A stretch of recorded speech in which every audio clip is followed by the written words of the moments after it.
Testing, hot outbound car, 1, 2, 3, 4. Are you ready? I'm all ready. You on here? Come on, let's go inside and get started. Dusty out in that hall? Hey, get a load of fatso there. Oh, would I like to melt you just once. Dusty out in that hall? What's my temperature, Norton? Oh, come on, let's get moving. Isn't there any lot here? Yeah, about 300 pounds. A 20% percentage. And now, who is our next guest, please? Herb, here's our next guest.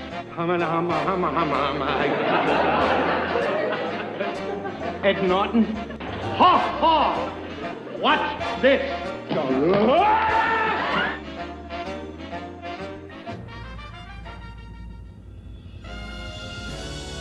The Honeymooners Podcast, the only podcast that is all about the greatest show of all time. With the stars, Joe Conti and Louis Fatts. If they ever institute a Nut of the Month Club, I've got a very good idea who's going to be January and February. Welcome, fellow raccoons and members of the Women's Auxiliary. What's happening, all you Hurricanes, Bensonhurst Bombers, and all you Mrs. Gallaghers of the world? You're listening to the Honeymooners Podcast with me, Joe Conti, and my pal, Louis Fatts. For this room, I think I'll do the walls in green. Yes, a nice, cool, pale green, like the outside of my house. Believe me, my dear, when I finish decorating this place, it'll be a different apartment.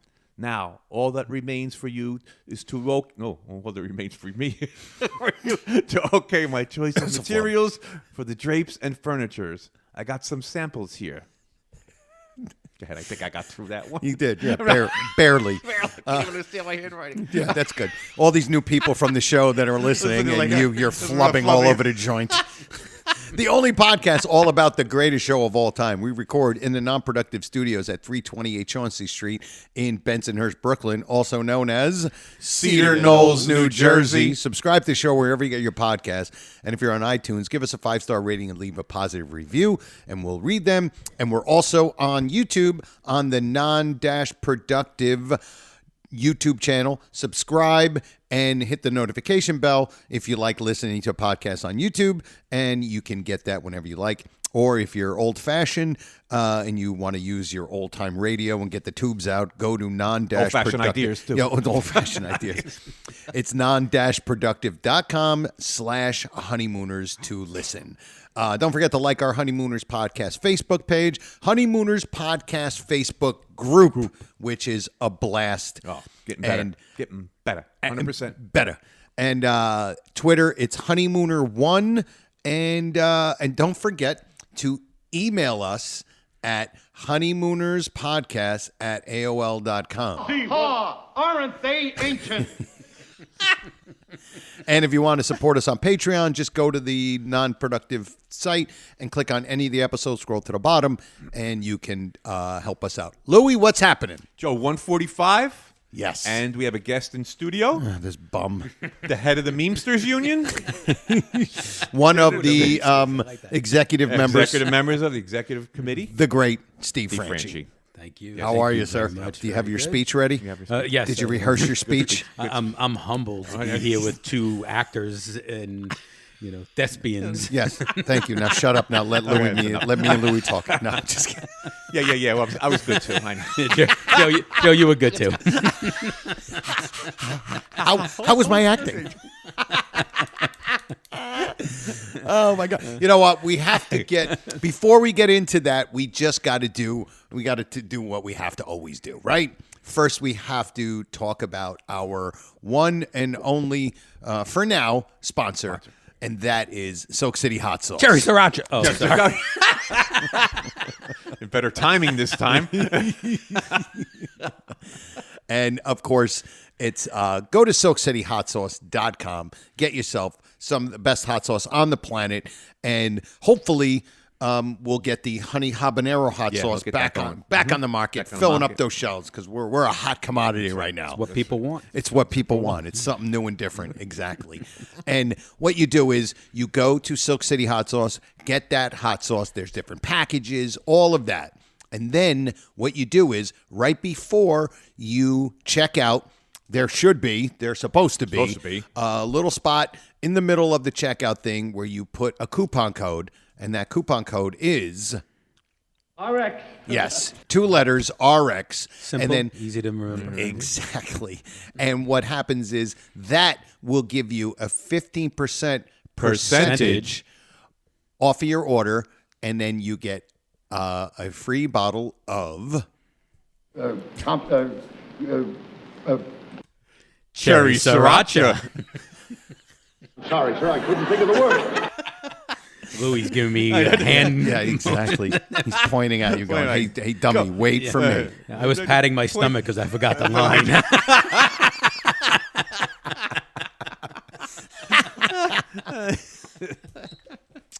And I said, what are you going in? Yeah.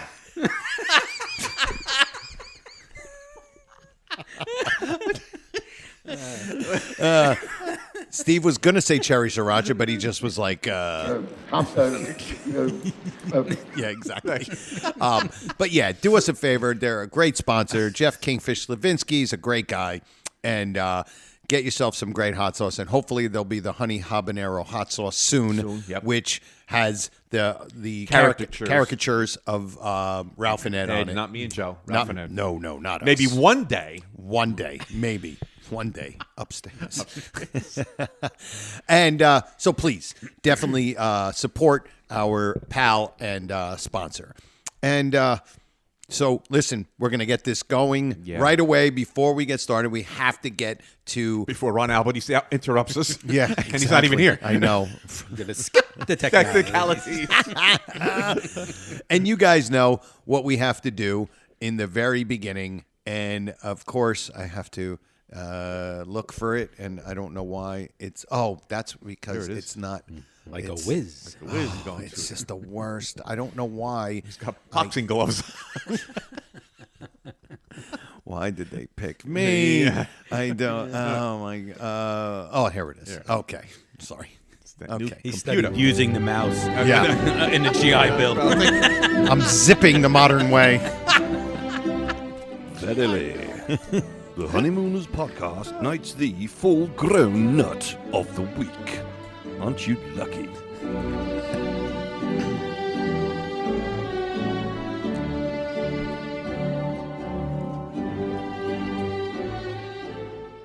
It gives me real pleasure to present to you this award. How do you not laugh?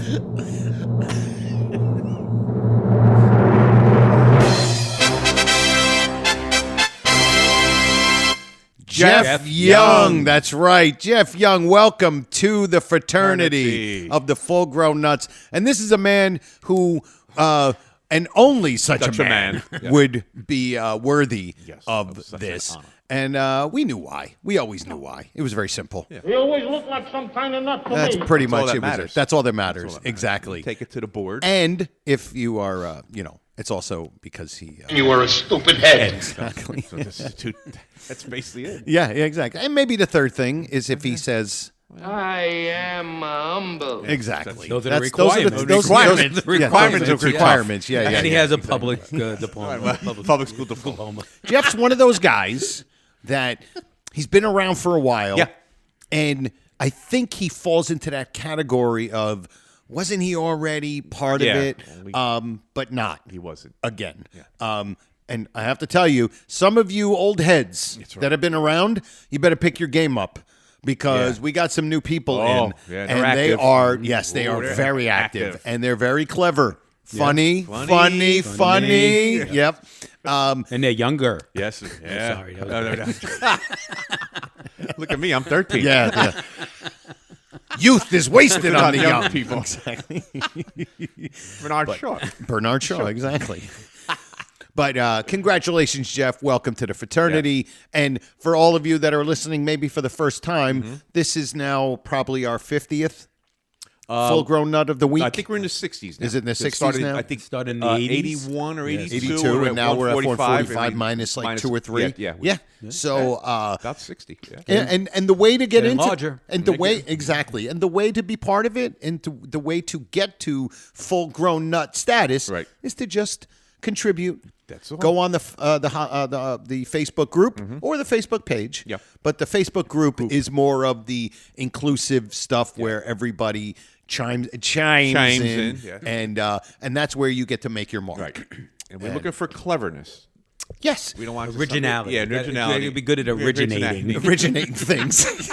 Yeah, we don't want designing things.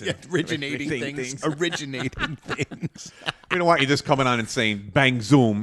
No, Right, no. which is it's fine. That's We're It's fine with We're that. fine. But to achieve the full grown nut It's status, not going to get you.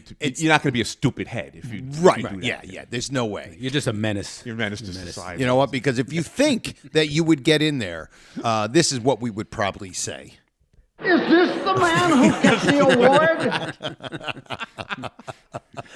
And then after you get the award, the only thing you have to do is say Once again, I want to thank you and you for presenting me with this. exactly, and that's me and Louie. That's right.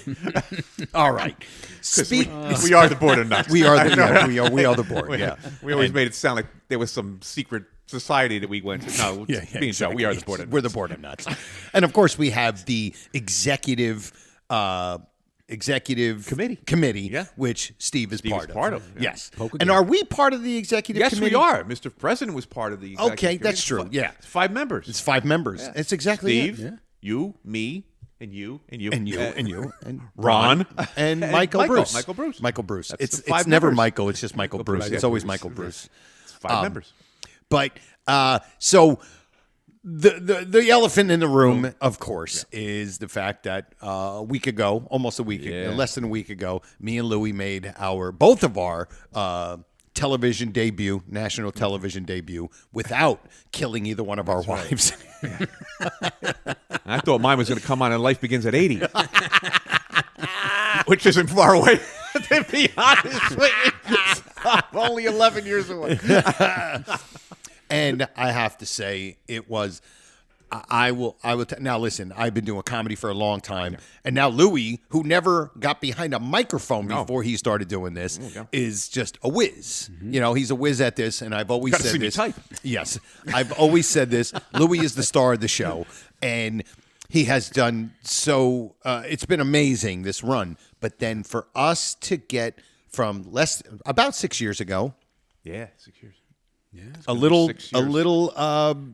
meeting, a little get together, a coffee at a little place called the Pancake House, which no longer exists. On the one on Whippany Road on Route 10. It's gone. And BJ's is there now. Exactly. For 6 years later, to actually end up on a national television show is just insane. It's incredible. Yeah. And here is the thing about me. Seriously, With me, as a guy who's been doing comedy for 20 years, I'll just tell you, the Saturday before that, I was opening for Vic DiBitetto, a great comedian, hilarious, and a wonderful, wonderful human being. I get to open for him once in a while. He's very popular. He's like popular songs. Songs. He's very popular. Like bridge builders. Yeah. And I was opening for him at the Count Basie Theater in Red Bank with over 700 people. Nothing. Wasn't a big deal at all. 10 minutes before that show came on, I was losing my mind, freaking out. You texted. You didn't want to. I didn't even want to watch it. I was like, your hair looked great though. Shut up, Steve. And when he said hair, he meant singular. He meant the singular hair on my head. And I told Louie this. It was probably the most nervous I had been since probably my first time ever doing stand-up. And I've had moments where I was a little nervous because it was either an audition Little Norton. And it was so nerve-wracking because I was so afraid that I think in the text, I said I didn't want to look like a big fat guy. I didn't want to look like my hair shouldn't have been there. The 3 hairs on my head should have been removed. I didn't want my beard to look stupid. And I didn't want us to sound like idiots. And Well, 3 out of 4. Not bad. Yeah, Who invited this guy? Who invited this guy? And remember, for the first time in 7 years, Yes, the that's WB right. is out of the It's ring. out of the So ring. you guys did a good job. they told us we got to do this again every year. Right. Yeah. Bob Costas like, how am I supposed to go on?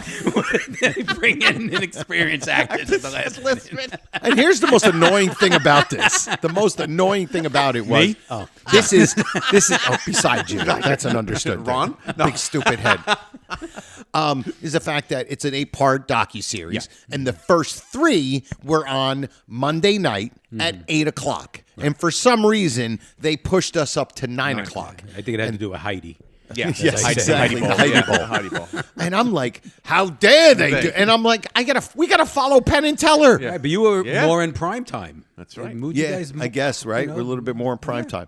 But it was... It's a great show, by the way. I've been enjoying all the episodes. Yes, Dude, I watched they're Yeah. not... Yeah. And But I the Honeymooners one was my favorite. But it really was done. I'm going to skip well. the Dynasty one. Yeah, I don't care. I don't care about the Dynasty one. Cheers, I'm so looking forward Definitely to not Cheers. watching Dynasty. No, I'm not watching Definitely that not one. even No, watching. no. I'm definitely watching Cheers. I'm definitely going to watch the Happy Days Days. one. Yep.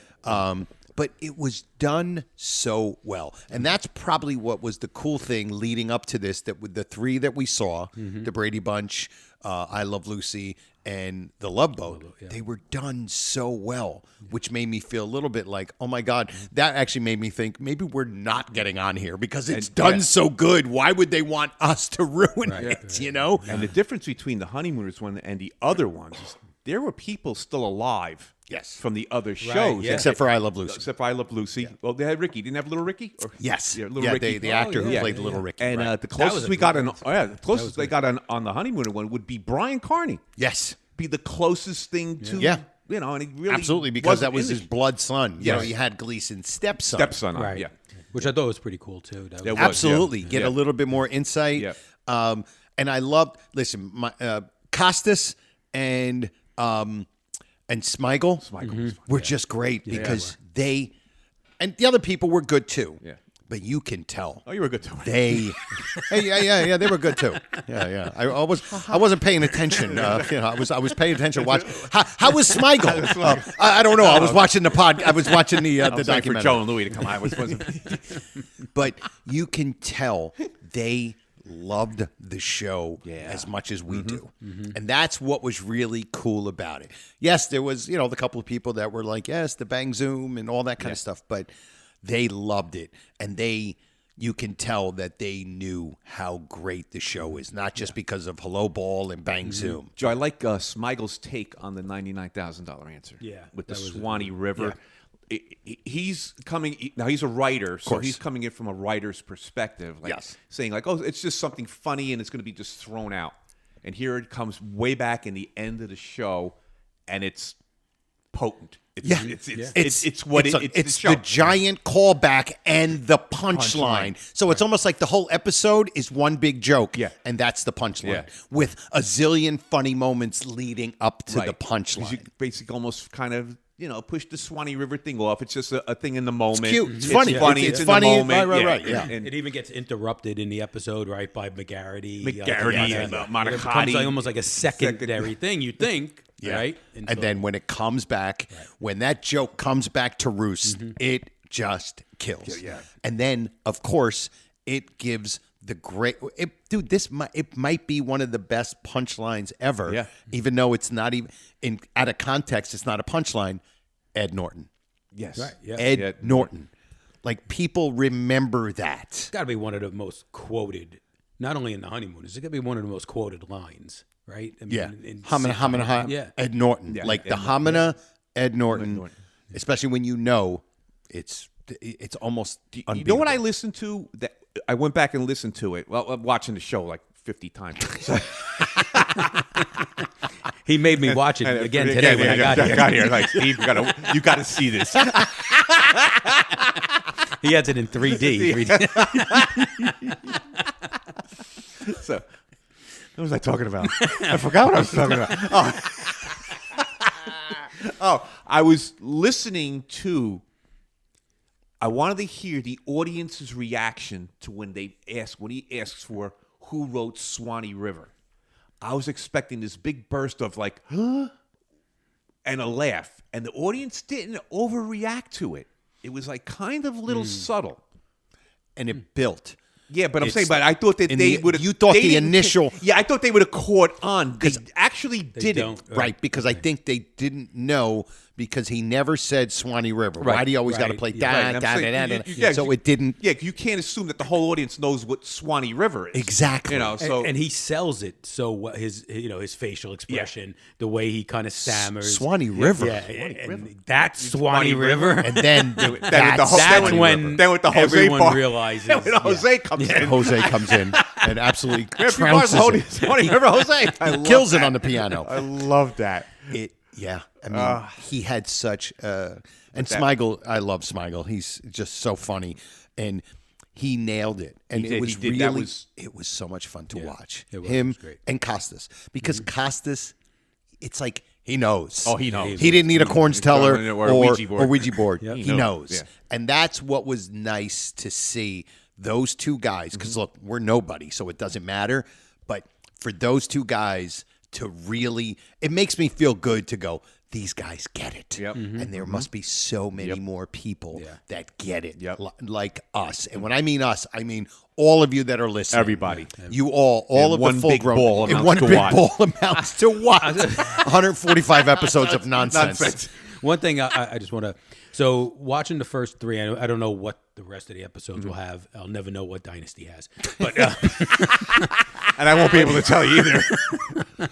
But in all the other ones, a lot of the people that are on it commenting are, besides the people that they brought in specifically for that, right? Like the Isaacs and whatever. Right. But it's the same people. Bob Costa's been in multiple episodes. He's been in a couple. But you guys were brought in just for this one. That's right. Specifically for that. like experts. And I know you guys say you're not really experts, but We're you're about carrying as, on. we're about on as expertise as everybody listening. Right. And you control the computer, so That's right. We have microphones. That's why. And by the way, But it's true, right? And you knew there had to be a by the way. here. We haven't mentioned it's called TV We Love. TV We Love On the CW, and it's a 8-part docuseries. And of course, the one that we did was the Honeymooners, but there's still 4 more left. And it was done so well. Yeah, they did a good job. It's great. You could also get it on. I think Paramount Plus. Yeah, Paramount Plus. Yeah. Which is just awesome. You know. Yeah, absolutely. It was. I got to tell you, Me and Joe watched it right here in this room. we did. We watch it right here in this room. Right here in this room. And I will tell you, I will. You spread out the popcorn in order, so that you can both reach everything. Exactly. Steve timed the popcorn. How long is it that Ralph eats that one kernel of popcorn? It's I like don't a remember minute that. and 16 seconds. Yeah, when it, but yeah. And I'll say it when. Oh, I'll say it. When you give me when I was $32,000 when I was watching it, I'm just sitting there watching with my wife. Your wife. And this is going to sound corny, but I got emotional watching it, and it felt like the first time I did stand up when it was at the Stress Factory. I did an open mic. I did 3 minutes. I did whatever. You know what I mean? I got a couple of chuckles, but it was something I wanted to do for so long. And when I left, I was on my way home. I told Louis this. It was like 1:30 in the morning because, there's so many comics. It's a Wednesday night. Plenty of street lights to stand on. Yeah, exactly. I called my sister.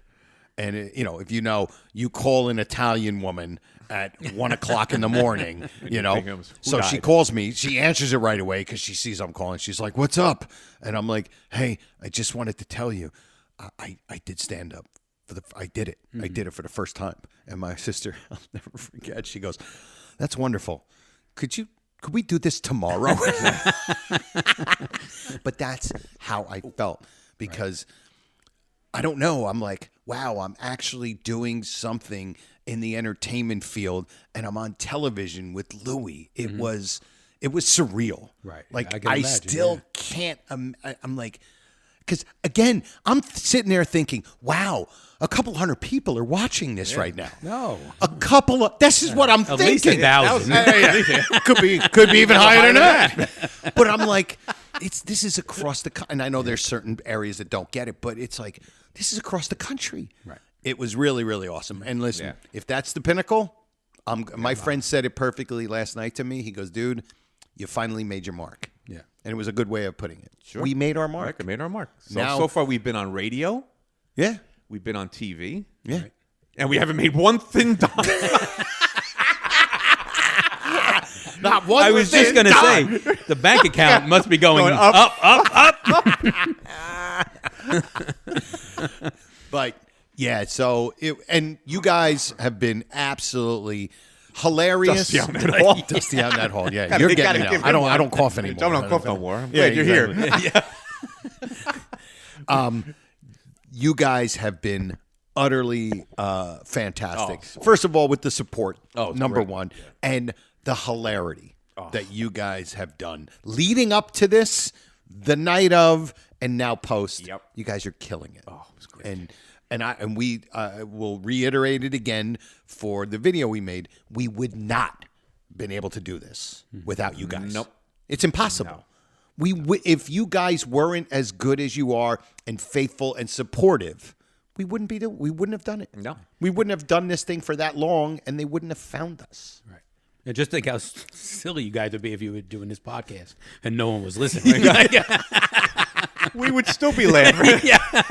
Each other. It would be us at a diner. It would be us at a diner. Just laughing. Who But I cares? think that's what makes it, right? That's, in all seriousness, that's your endearing quality, right? It is that. We're not snobs. Yeah, No, you're not not snobs. snobs. And you're doing it not for the fame and fortune, which, you know, definitely not for the money, apparently. So, and a bird. but you're doing it for the Fame and a bird. I know.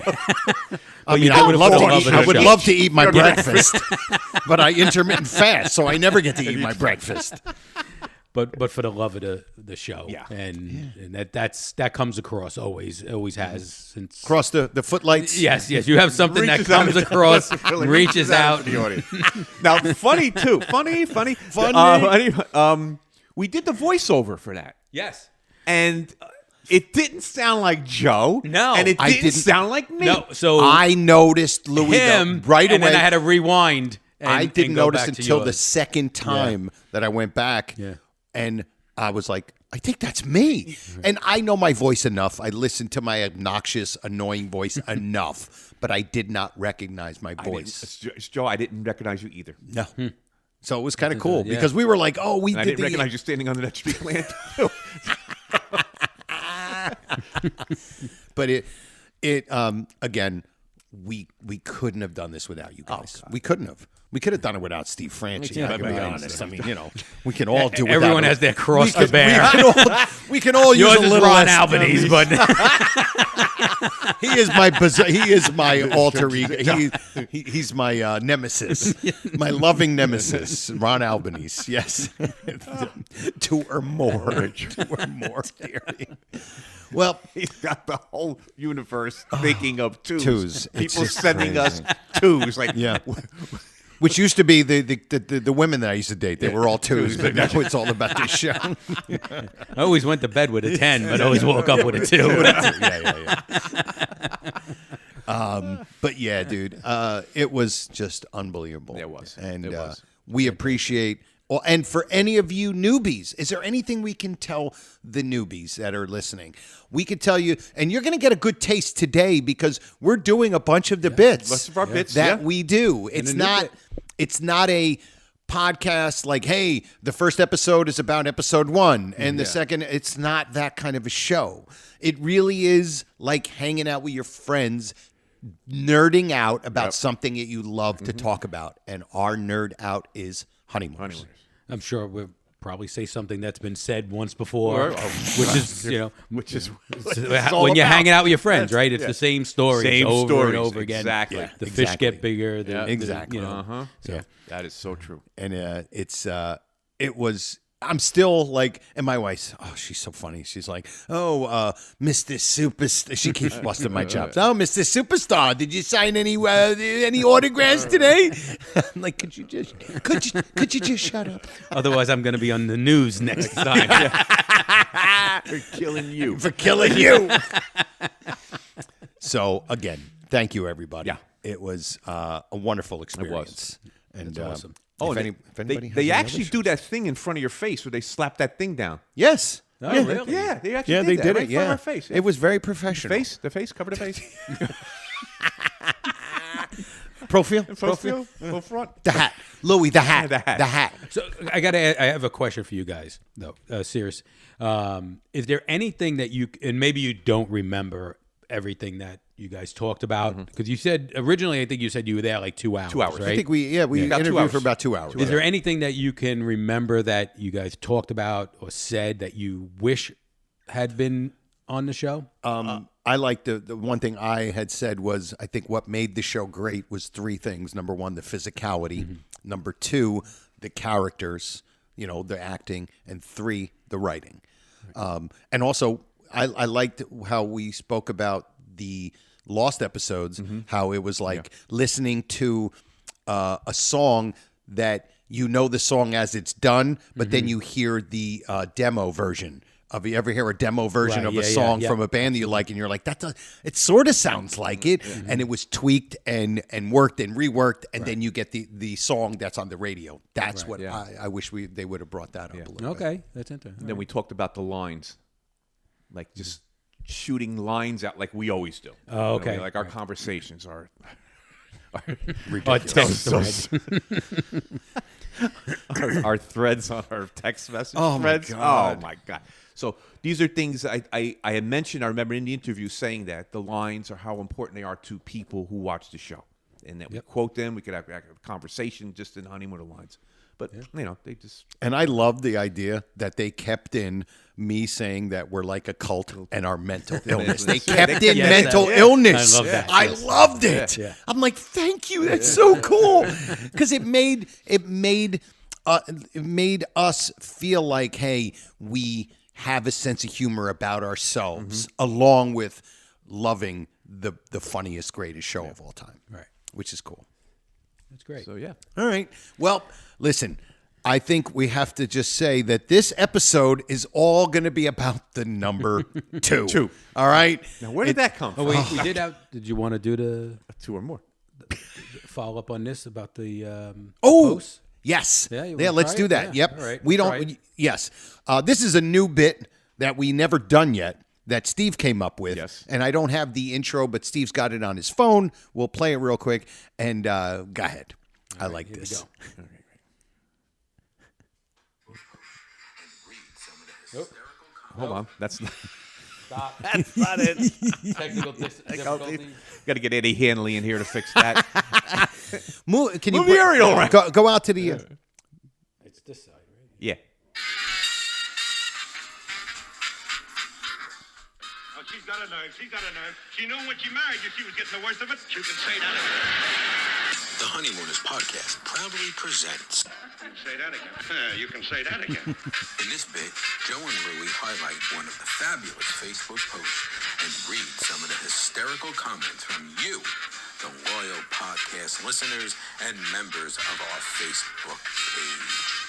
You can say that again. You can say that again. That's right, you, the always witty members of the Honeymooners podcast Facebook page, are the stars of this segment because You can say that again. Oh, that's Great great. intro. I can't wait till that sounds actually like right coming in the right out of the computer, coming computer. out It's of going the to be computer, great. yeah. Absolutely. Yeah, I'll get it over to you. And Yeah, no worries. All right, so just the premise, right, Yes. is to for Basically, you guys- we find one of the posts from the Facebook podcast group, and because they're clever, funny, and then when you go into the comments, the funny stuff that you guys do, they're fantastic. So we had the one, right? Yeah, so just picking one. This was a post that I actually put up for you guys, congratulating you on the huge financial and you, success. and you. Yeah. And you. And we'll just, kind of paraphrase a couple, Rob Land. So cheers and salutations to Joe and Louie, the main cogs in the raccoon machine. We salute you. And love and devotion for the greatest sitcom in TV history. Mere words cannot express the bond the Honeymooner fans and full-grown nuts share. And where was the part that I wanted to read over there? Right. So he knows how he fits right in. Yeah. So Gina, I'm gonna just pass on that one. And You bailed on that so quick. Yeah, you bailed on your own bit. Yeah, no. You bum. Oh, that's hilarious. Go ahead. I can't find the part. There was one part here that was he said something about you guys joining the Elks, but okay, here we go. Gina Salvatore Pajinski. Oh yeah, Gina. Yeah, she heard that you guys were standing under a street light last night to see if anyone recognized you. I love that. This is from way back. Oh, okay. Okay, yeah, about Pete Alpruzes. Pete Alpruzes. He's Alpruzes. Yeah, now they're going to quit the raccoons and journ the elves. Yeah, a lot of congratulations here. So Gary Clevenger said that you were nervous. You'll get Neil Norton. Right, exactly. And he also said that you were the biggest thing on television. But kind of that's the premise of it. Is a little all of the reactions to a very clever, funny post, and how you guys were all in that same boat where we're a little bit cultish, and you guys are hilarious. And that's another way to get yourself onto that full-grown nut list. There you right? go. Exactly. There you go. Perfect. So, and you get a certificate. That's right. Not for a post. No, but the full-grown. No, for the full-grown nut. Yes, you just send me your address. You'll be sending certificates as well. All over them. Yeah, as long as I send the right certificate. Right. Yeah. 33 Kosciuszko Street. Caregivers. So, yes. Great, so that's a great intro to it. It really is. The intro is I love that fantastic. Small River. Yeah. I did that Harry James band. Is that the Harry James? I think so, yeah. Oh, Ralph mentions him? Could be another Harry James. Exactly. So that is that's our first thing we want to do. But again, this show is all about twos. Or more. No, it's not about twos or more. This is about twos. Which is all right. Everything. Exactly. So we're going to get into our next little bit. And this one is, and you can all participate. And you guys know what it is. Another great The Honeymooners podcast presents A strange sound, foreign sound. What's That Sound? Sounded like feeding time at the zoo. All right. So, what's that sound? We take a clip from the original 39, and you have to guess what it is. So you're going to play one, and Yes. me and Steve are going to have to guess. Yes. And then Steve's got one, right? Then you and me are going to have to guess. Right, exactly. Now, I am going to preface it, and I say this every time, that I think this one is so easy. And I'm not saying this because I'm trying to belittle you guys. I'm saying I almost feel pathetic that I'm bringing this one as a What's That Sound. Okay. But I was looking for something else, and I found it, and I figured, and I think you're going to get it. All right, here we go. Dusty pays to buy the best. Here we go. I haven't used that one. Oh, I know this one. I know. That's Corey Apple. Oh, it can Corey Apple. Oh. Yes, that's from the Better Living through television. When they're doing, he's Chef of the Future. Right, Chef of the Future. Yes. Okay. When they're warming up, when they're kind of Yes. rehearsing. Yeah. Okay. Exactly. Yeah, 'cause he wasn't that calm during the No, this was the rehearsal. Yeah, this was the rehearsal. Wow. Yes, It's the first one I got since the first one. Yeah, you got that quick too. Yeah. Yeah, I figured that one was Louis easy. put the pen up like, don't speak, Steve. You already messed up the other bit. You messed up your own bit. Exactly. Okay. So now, because this episode is all about the number 2, this is our second What's That Sound? And now this is Steve. Wasn't that like a thing on like Sesame Street? Like, this show is brought to you by the number 2? Yes. Or was that the electric company? No. I think so. Every day it was brought to you by a number and a Or letter. a letter, or something. right. Honeymooners Exactly, podcast yes. is brought to you by the number 2. God, I hate you and Ron Albanese. That could be the That could be the intro. title. Yeah, exactly. This might be the intro. All right, so for our second What's That Sound? It's a shame we don't have a good time. Yeah, shame we never had a kid's life. All right. All right. You ready? This is going to be such a long episode. I'm all ready. Here we go. All right, I want to look at it. And put it right up against the microphone. Ooh. I know this one. I know this you got one. it? Go. Hold on. Hold on. No, don't play it. sorry. Don't play it. I didn't hear that. I didn't hear. He is yelling. He's telling Ed to get out because he's trying to apologize to Alice. You know what episode? Oh my God. Is that the growl out? Like, or am I'm mistaking? Ed says something right before, and then he's. Oh, wait a minute. And then he Oh, says you don't want to go bowling? That's it, right? You don't want to go bowling. I'll right. go bowling. Are you ready? I'll go. You want to guess? You know the episode now. Oh, that's It's Oh My Aching Back. No.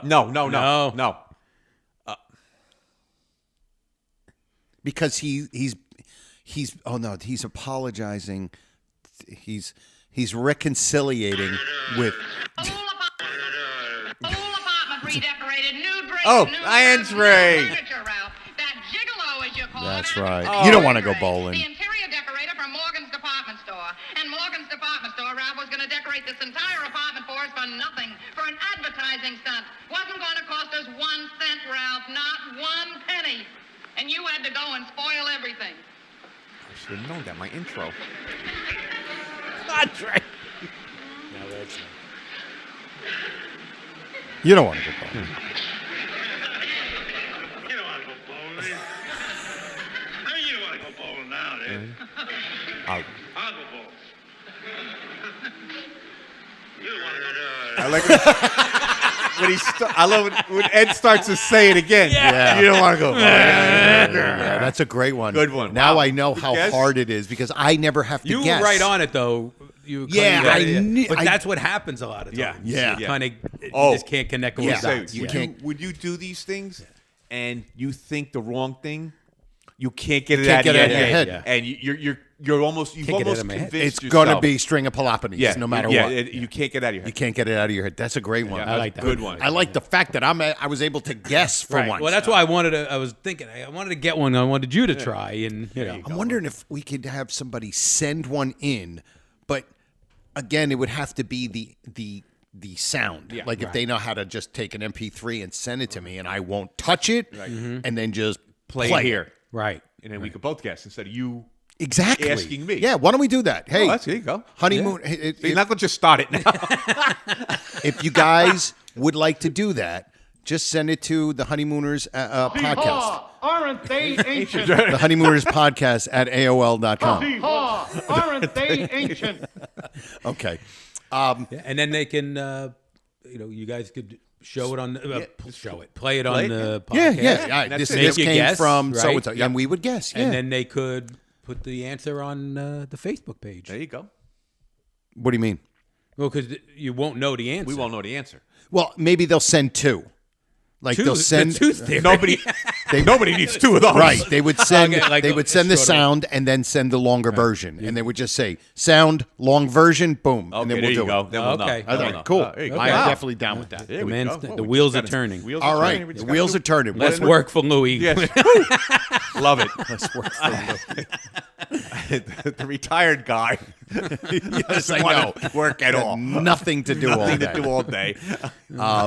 So let me. Wait a minute. I'm losing my. Yeah, there it is. It is. Here's. Why can't I? Hamada Hay. Hamada Hay. $4.95. New intro. Whatever happened to No. the one and done? Many faces. Louis didn't hit flub. Intro. Where? Oh, just while you're looking, I can Got it. make the announcement. We have a new Ken Lynch bit in the works. Yes. Which we have to. We're gonna do. We think you're gonna like. We think we're gonna. You're gonna like it. The Ken Lynch bit, absolutely. For you newbies, go back and find a. I don't know where. I don't even know. I wish we don't knew know where it was. I know. The first one. All right, here we go. The Honeymooners podcast now presents Here's an item. This is where we have one of our lusciously lovely listeners present some material for this prestigious, proficient program. Oh dear, I've dribbled all over myself.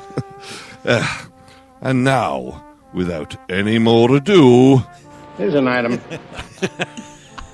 So, I think you before guys understand. You Go get ahead. into it. Why don't you tell some of the newer listeners Who that is? Yeah, That is my friend Dave Ingram, who is a rock star from Europe, who is in all these death metal bands like Bolt Thrower and Benediction. Dead Amongst the Dead Men, Benediction, and he's a great guy, and he's got the greatest voice. Oh, And he's so comes from funny. his toes. Yeah. God. You know why? Because he's got a hot head and Got cold cold feet. That's right. Exactly. Every August day in the store. Oh, and you know what? I totally forgot. I got to throw it in now. I totally forgot. Last episode's Full Grown Nut. Oh, yeah. Scott Hirsch. Scott Hirsch. Sorry, we'll have to throw this in because Jeff Young's going to have to do his speech. That's right, I gotta do Whoever the speech. becomes the Full Grown Nut, they Because that's usually your job to go email around- and they yeah. put a acceptance speech. And, And that's your job to go around making speeches. Exactly. From last episode, Scott Hirsch, who was Full Grown Nut. Hello, fellow raccoons. With a lump in my throat and a tear in my eye, I just wanted to say thank you for this prestigious honor. When I say to my friend, you'll never guess in a million years what happened to me, they said, by the way, I was acting. I must have been named Full Grown Nut of the Week in that silly podcast of yours. You guys are two true blue friends. I am humbled now. It's time to go upstairs and meet the mayor. RX Scott Hirsch. Oh, great one. Bravo. That was a Great bravo. one. Good So- acceptance speech. Exactly. So we have two. This episode is all about the number two. Although there's three of us in the studio. There's three of us in the studio. But we have two Here's an Items. This one, I love this. Chris Fodor, a Full Grown Nut. Full Grown Nut. Absolutely. Hey, guys, I hope all is well with you. I don't know if you've ever discussed this before, so here's an item. March 8th, 1953, Gleason was the mystery guest on What's My Line.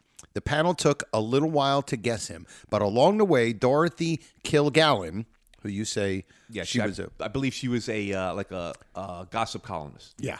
In Hollywood gossip column. She was a regular on the show. And for anybody that doesn't know, they have somebody on there. They're all blindfolded. They put the blindfolds and they disguise their voice, and they have to ask questions to try to figure out who the celebrity is. In this big elaborate set that they had, like Yes. the one we're sitting at right now Is actually is actually better. in Louis' flat. Yeah. Dorothy Kilgallen may have predicted a future circumstance for Ralph Cramden. On one of her questions, she asked, do you make odd noises or impersonate inanimate objects? Mr. Daly, the host, wants her to clarify, so she goes, like do imitations of things like pinball machines. Of all the objects she could have chosen, she chose a pinball machine. This was more than 2 years before The Man from Space aired. What are the chances that this was the inspiration for Ralph's, quote, wonderful impersonation of a pinball machine? I found the episode on YouTube if you wish to check it out. That's fascinating. fantastic. Because two things. One, is it that? Did they get it from there? And two, I forgot what the second, I forgot my second point. So did I. No, I got it. Here's the second. Was there ever a pinball machine reference of him acting like a pinball machine in The Lost? Right. Now, I don't think in The Lost. Steve knows The Lost more than we do. But I was thinking, actually, after I said that before, maybe in one of his other bits. You don't know. Yeah. So if anybody knows, Did he play pinball on one of the Lost at that? There was like That, a, like, a yes, delicatessen. a pinball machine where he was trying to get the high score. Well, he got that yeah, at Salvatore's Pizzeria, yeah. but Salvatore's Pizzeria. But in the Lost, I believe he's at a. There is a pinball machine scene. Yes, there definitely is. I remember Yeah. that. I'm turning that off. Season 1. Where is it? Oh, 19 and minutes. Art Carney did appear also on that show. Yes, you said that, Yeah, right? I saw that. I saw the bit. I think I just got it on YouTube. It just popped up like. And by the way, that makes Dorothy. We knew there had to be a by the way. That's right. Dorothy Kilgallen and Dorothy Dix. Oh, Dorothy Dix. All right, knock it off. Fixer of two theories. You are you are a stupid head. One lovely two. So now for our shut up, Louis. I never said this before. Shut up, Louis. I never tell Louis to shut up. You see what you did. You see what you did. So our second, number 2, here's an item, is from L.J. Jameson. This fascinating. That yes, exactly. Hey Joe, I saw this botch. I guess he's saying like a flub or a mess up, where Norton joins the phrase, says the phrase. I think he meant to say, "Cozy as a bunny," and snug in a rug. Oh, he joins the phrase, two phrases, which is a spoonerism. Yeah. Cozy as a bunny and snug as a bug in a rug. And he says this. I don't know and I don't care. Not only am I hungry, but I'm freezing to death. Listen in the background. Well, why didn't you tell me, Alice? You can have my coat. But won't you be cold? Cold? I'm suffocating. It's from Please Leave the Premises. When he's got the giant coat on, he takes it off and there's all those water bottles. Water bottles. Listen to what he says when he puts the coat on her.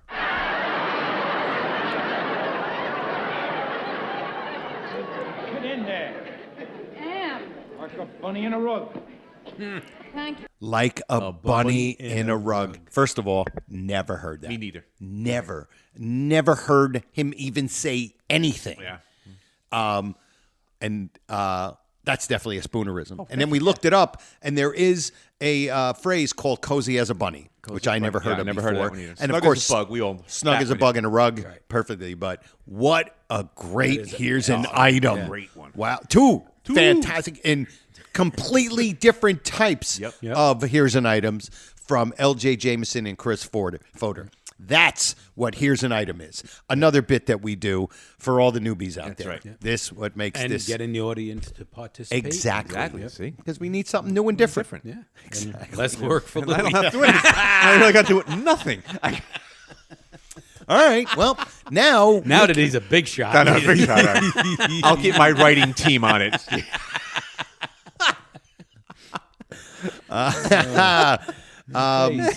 And here we go. We're getting into another bit, and this is a classic.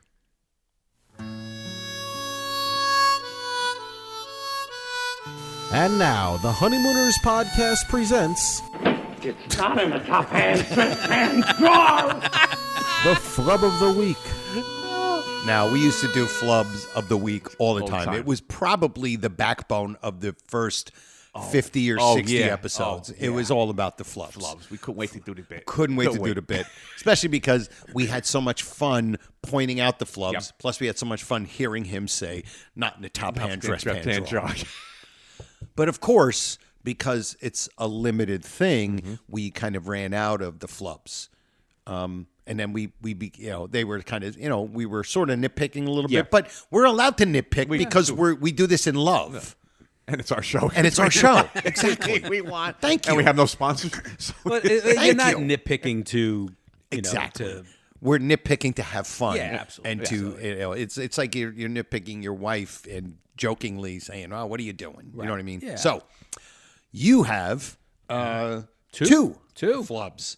Wow. So I'm gonna I'll get to the episode because I know where it is. So one's a visual kind of. So you full-grown nuts and full-grown nuts to be will have to go and do your homework and rewind and watch it. I don't know which one you want to do first, Joe.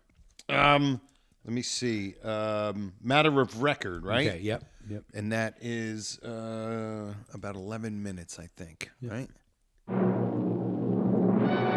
What if, that's not. That's not it. Matter of record. That's not 11. Record. You know what? 11 was the minute, right? Matter of record is 15, maybe? No. Yeah, let me just see. I got it out. We need to have a list of the Yeah, we got to get that list. Maybe I can do that in my spare time. The list is only 15. 15. Spare You're right. time Here we type go. thing. And it's about 11 minutes. And episode 15. And You could do just shy of 11 minutes. just shy of 11 minutes. Okay. As soon as this thing goes. Come on now. Don't fail me now. Why is this doing that? I'm not wanting to download this. That's not what I want to do. That's why is this doing that? Zipping the modern. Zipping The modern way. There we go. Okay. About 11 minutes, right? Yeah, just shy of 11. Just shy of 11. Okay. Here we go. Never thought I could miss her as much as I do. So you want to set it up, Joe? Yes. So now they're upstairs in Ed's apartment, and Upstairs? of course, upstairs. And Ed gets the great idea of recording it. Use the recorder, right? And so Steve, now you take it from there. So when he comes into the room with the recorder, With the he recorder, puts it on top of the television. top of the television. And then he kind of goes to the side, to the back side of the television. Apparently, there's a plug there. And he plugs in the recorder. But as he's coming around back to the front, you see the wire drop down as it's never plugged in. So, All right, let's see. I pour my heart out to her. Tell her how much I love her. I know she'd forgive me. Wait a minute. Just stay right where you are. Moves.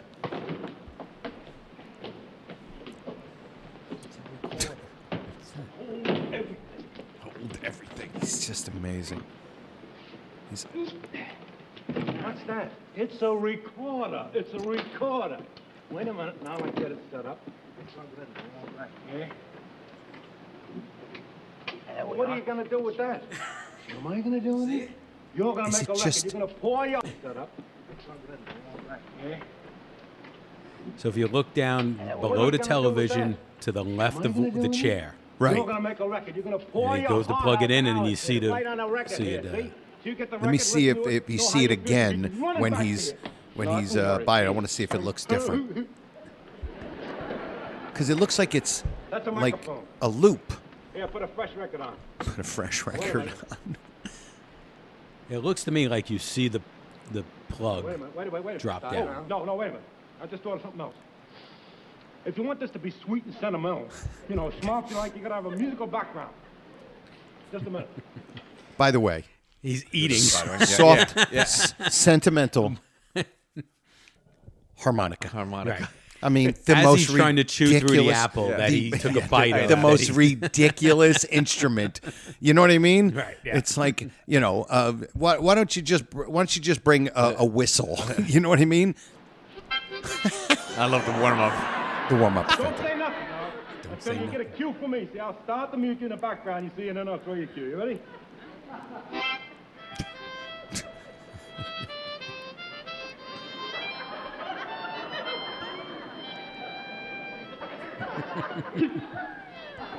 Why don't you? I can't. Like, if you look at it, I don't need any music. Just sit down. I'll do this alone. Go ahead. Start it. So you're thinking maybe Oh. it's looped, but it looks kind of straight. You on here? what is this wire? See this wire here coming down, That's what I'm. Oh, I don't know what that is. but then there's this giant wire right there too. Oh, that's the wire going to. That's the hook there. Unless, is it possible that the wire you see drop, he unplugged the TV Maybe to plug in the recorder? I just don't think for a play. I don't think they really were actually like, all right, we need to unplug the television. But you definitely see a wire drop down. Yeah, and I don't know if it's just hanging there and then Yeah. it's plugged Is in. it worse than the phone? The phone wire? No, The it's Eddie- not as bad. No, as the no, phone. no. It's The not phone as wire bad is as the phone. hilarious. Yeah. Oh, it's hilarious. The It's Fisher, so bad. like Oh, Fisher God. Price did a better like, job. Yeah, they had like this 16 So this inch wire. could be Could be a flub. prop Yeah, flub. could be a- So now we have the other one, which is from TV or not TV. And that is at 5 minutes and 30 seconds. So while he's And again, subject to interpretation, whether it it is. But this is the first introduction of Swanee River because this is before the $99,000 answer. Yes. Yeah. So you get Swanee River here. Right. Before the 99. Which you, means you would he always plays- think it would be the opposite. Right. Right. Oh, let's use the Swanee River thing again. Did you ever? That's a two. It is guys a ever twos, think right? Did you ever ask Brian? Was that like maybe his father hummed that song? I Like don't maybe know. That's a good question. That's a good Connie question. had, maybe that was like his song that he hummed or whistled or Yeah. whatever. you Yeah, know? Brian Carney, by the way, our Carney son, a good pal of ours. Yes, he is. Got his phone number. Yeah. Bensonhurst Street. 774. Plus, he gave it out at the thing on the pen. But sorry, Joe. Damn it. So now, if you want to set this up, this is TV or not TV, the first episode. Yep. And we're at. Go ahead if you want to. Yeah. So it's right towards the beginning, maybe about 6 minutes, a little less than 6 minutes in.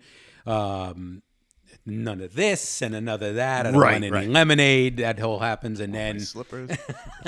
and then Alice says, "Why can't we have a television? The Nortons are on this second television." And she says, you want to know why? I'll tell you why. And then they both go into a series of naming things that the Nortons have that they don't have, and that they don't have, and they both say the first time they both say electric stove. Gotcha. Which I think is how most people would say. Say it, electric stove. But then as the scene progresses, he starts to rant. And then the last time he says it, he actually says electrical stove. And I don't know if that was ever the way people said it, but it doesn't sound right. Let her have her electrical stove. So, and I just find it. That's hilarious. Funny. Electrical find stove. It funny. All right, cool. By the way, huh? I knew there'd have to be a by the way in here someplace. All right, what's by the way? All right, Ralph. The Nortons are getting a new television set, and I was just thinking, why don't we get one too? All right, Alice. I am now going out the door again. When I come back in, act like I wasn't in here before. And I don't want any of this.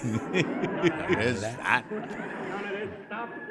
Any lemonade? I don't want to be comfy. I don't want my slippers. I don't want any lemonade. And most of all, I don't want any talk about buying a television set. Ralph, why can't we have a television set? The Nortons are on that She second really one. is. We Yeah. haven't even had Aggressive. our first one Yeah. yet. Yes. Why do you always have to be so cheap? Cheap. Cheap? Is that why you think I won't get your He's sex so if I'm offended. cheap? Yeah, well, that shows how much you know. All right, what is the reason? Do you want to know the reason? Yeah. You want to know the reason? Yeah. The reason. All right, I'll tell you the reason. I'm waiting for 3D television. That's the reason. Are you waiting for 3D refrigerators too? That's a funny line. Let's face it, Ralph, you're just too Just cheap pause to it for get me 1 a set. second. Before Go ahead. It is a funny line. We were talking before about what you said about lines that didn't hit. Yeah.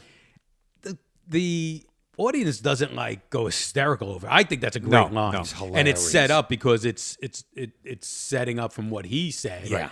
But the audience kind of is lukewarm. And I think because it's from her. Yes. As opposed to with a couple times with Joyce Randolph. Yeah, She had a couple of good absolutely, lines. lines with no they audience. weren't used to Alice yet. Right. Because she Well, really it's gets going as the first 39th. First episode, yeah. This is 6 minutes into. Yeah, exactly. Yeah. And there probably was a lot of people that never saw it from the Gleason show. Right. Yeah, it's possible. Lost. You know? Here we go. Ed Norton makes the same money you do, and you know what they have? They got a washing machine, they got a vacuum cleaner, they got a television set, they even got an electric stove. I got to go along with you, Alice. You're right. They got all of those things. And they got one more thing that we ain't got. You know what that is? Worries. And do you know why they got worries? Because every week he's got to go down and pay for those things, see? That's headaches when you got to pay out every week. I don't have any headaches. I got peace of mind. That's what I got. Peace of mind. Peace of mind. Go ahead, let them buy things. Let them buy them. What good are things? I got money, Alice. I sock mine away in a bank. You know what the bank account is now? Going up. Going up? Up? We got $75 laying around there. That's what we got. So don't go envying Trixie. She's got electric stove, she's got television sets, she's got washing machines. So now You he's got set electric. financial security. Just remember that. You know as well as I do, Alice, that money is better than things. I would rather have money in my wallet. In my wallet, I'd rather have money than all the things in the world. So let Norton have his vacuum cleaners. Let him have his television sets. Let him have his electrical stove. Go ahead. I got one thing that he hasn't got. I got it here. Oh, that's so great. You got it here. And you got it here. And you got it here. You have to play it all the way through. Yeah. You have to play the whole thing through. By the way, TV or not TV, the audio stinks. Yeah. It's always been terrible. Yeah, I saw you trying to turn it up. Oh, it's just terrible. But also, what an introduction. I mean, I know you guys have talked about that before, but it's the perfect introduction to the show. Yeah. It features all four of them. And you get to know them, or you especially get to know the top, the three. Mm-hmm. And, you got Norton wearing the Captain video thing. It just made it, but it is funny. And he flubbed a little bit the television. I was just going to say that. I hear the television. I was like, what was that? But electrical stoves. And like we said, it's nitpicking, but we nitpick out of love, 100%. So that is the... And we needed another one for the Tuesday. Yeah, we did need another one for the Tuesday. We only had one, so we need two. For those of you that are like, what is this Twos Theory thing? Well, this is the Twos Theory thing. It is... I need to have this in better order. Here we go. Should make a list. Yeah, exactly. Good prints.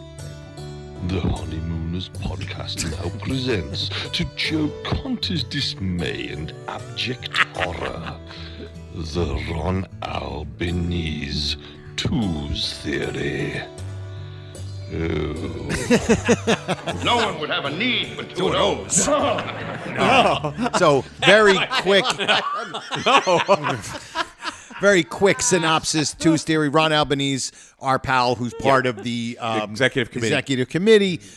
He one day was like, "Oh, there's a Twos Theory that this thing happened twice in the 39, and it's become this thing now where everybody. It's got its own podcast. It's got its own thing. The Twos Theory podcast, taking over the country. It really is.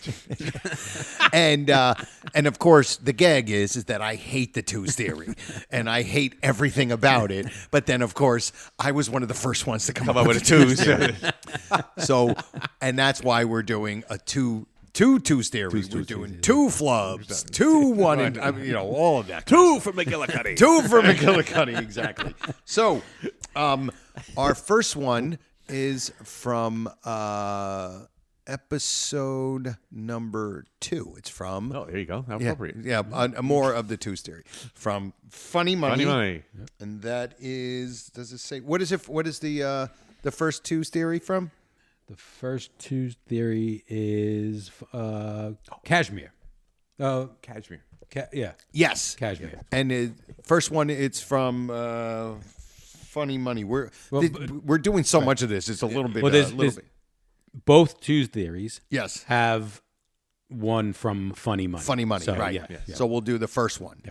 And the first one, I don't have a time on this. Do you have a time for this one? It's... so it's when he walks in as the chauffeur, and he's got all the...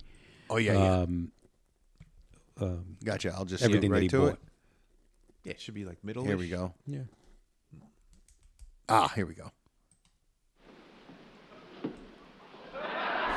Ralph walks in with his crazy checkered... Did you get everything? Yep. Well, almost everything except the cashmere bowling bag. That's a little special. You got to wait for that. Oh, I see. Yeah. Oh, my God. Bowling bag. Bowling bag, yeah. Twos. Yeah. There you go. Another twos. Another two. Bowling bag. He doesn't mention bowling bag except for the Christmas episode. Bowling bag.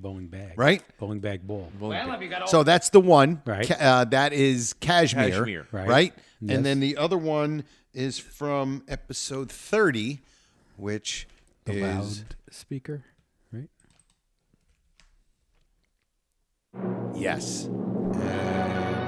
Liable to rain any Will you minute. stop with the rain, Alice? All right, Ralph. All right, I'm sorry. What is your news? Alice, something happened to me today that is probably and without a doubt one of the finest things that's ever happened to me in my life. He was named Full There Grown isn't Nut. anything in the world that could happen to me that's better than what happened to me today. And if you guessed for a million years, Alice, for a million years, you couldn't guess what it was that happened to me today. Well, there's only one thing I can think of from the way you're acting. You've been named Raccoon of the Year in that silly lodge of yours. Silly. His face. What silly lodge? There's nothing silly about the raccoons, Alice. That's right, Alice. There's nothing silly about that organization at all. The Raccoons do some very worthwhile things here in this community. How about that old clothes drive we had last year? Boy, did we collect old clothes. And good old clothes, too. What do you think I got to say cashmere vest? I don't know what it is. And there it is. The Twos theory. Two Kashmir references. Exactly. And Led Zeppelin wasn't a band yet, so they couldn't do the Kashmir song. So that is our first twos. And since this episode is all about twos, we have to do the second twos, which is from episode 17.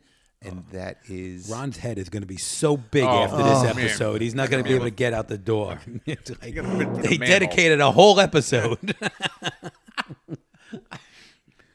So now we go back to Funny Money. Yep. Yeah. That's right. We go back to Funny Money because there's the second twos Right. now. And this is when the mother-in-law is there, right? In the very... No, when... Towards the end of the mother-in-law. yeah, when he gives her the $100, right? No. The first time the mother-in-law was there. So right at the beginning of the episode. Oh, okay. Gotcha. Scrolling through. Here she is. She's making all her Oh, listen, cracks. I exhaust. She's- Oh, Mother, don't sit in that chair. It was broken and I just fixed it. Something else is broke. Every time I come over here, something else is Is busted. when he's in there? If only that Yeah, it's husband when of he- yours after would he buy comes you in. something new for once. Mother, it isn't Ralph's fault. It isn't Ralph's fault. Look, Alice, just because you're married to a horse doesn't mean you have to live in a stable.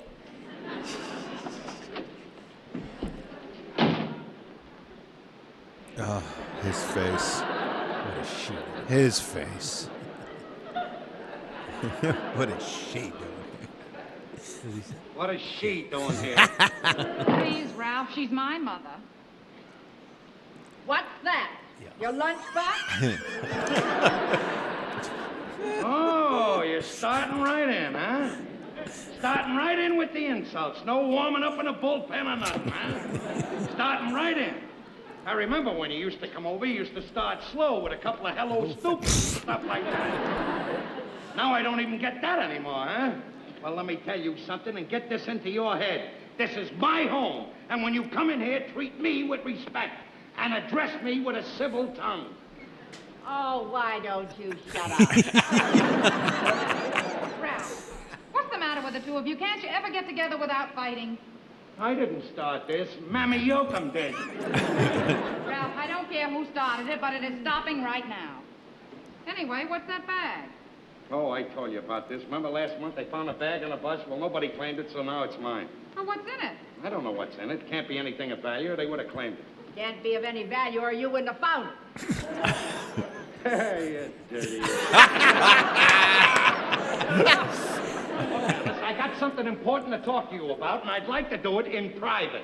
Anything you can say to my daughter, you can say in front of me. What is it, Ralph? I hate your mother. Yeah. Look, Alice, I'm short a couple of bucks, and I gotta pay my dues at the lodge tonight. They're gonna throw me out if I don't. Don't you give him a cent, Alice. One of these days, you're gonna push me too far. The only thing that could push you is a bulldozer. All right, get out! Get out! All right, Alice, it's all right. I have to be going anyway. You were going anyway. Whether you were going anyway or any other way, I'm throwing you out anyway. There isn't room in this place for you and me. There isn't room in this place for you and anybody. Out! And to think that you gave up a good job in the laundry for this. All right, now that that's over, now that the big wind is gone. There it is. Let me have All right, the big big wind. Right. I actually forgot what the twos Yeah. was. It's so We were engrossed in enjoying it so much. Yeah, it's like Freddie Muller watching the play. And it's kind of interesting because we talked about this too. Is that an ad lib? Yeah. Because he says now that that's over. You would think that that's it, but then I think he throws in. I think it's an ad lib. Yeah, I think Now that the he big throws wind's in gone. Yeah. the big wind. Yeah, which probably sounds like it could have ended right there. Yep. Now that that's over or Yeah. whatever, give me the $15, Yeah. right? And then you're going to the babysitter? Babies. No. Yes. Yeah. The babysitter.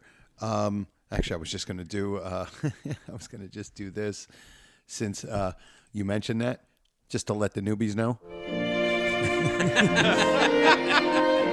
Hell yeah, Bentley, hell yeah. We're doing a bit within a bit. The Honeymooners podcast now presents Ad Lib or Not Ad Lib. That is the question. So, ad lib or not ad lib?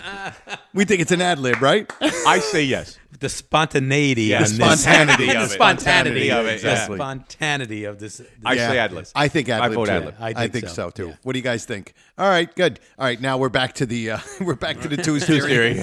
We went in a bit within a bit. Now we're going to the babysitter, which is 17, and let me see, babysitter. Where do we go? Right around.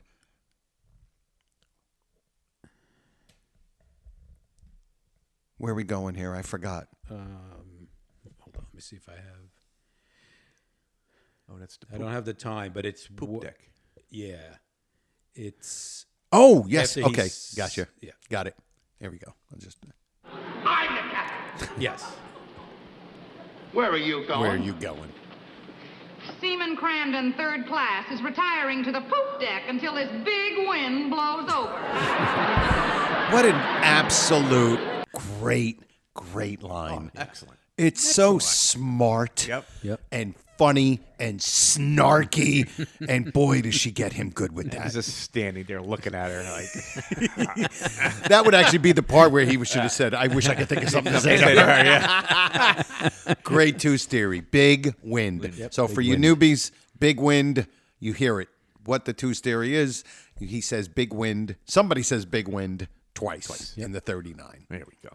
Good. All right, now that the People big are out wind there is... saying, I am fascinated with this Tuesday.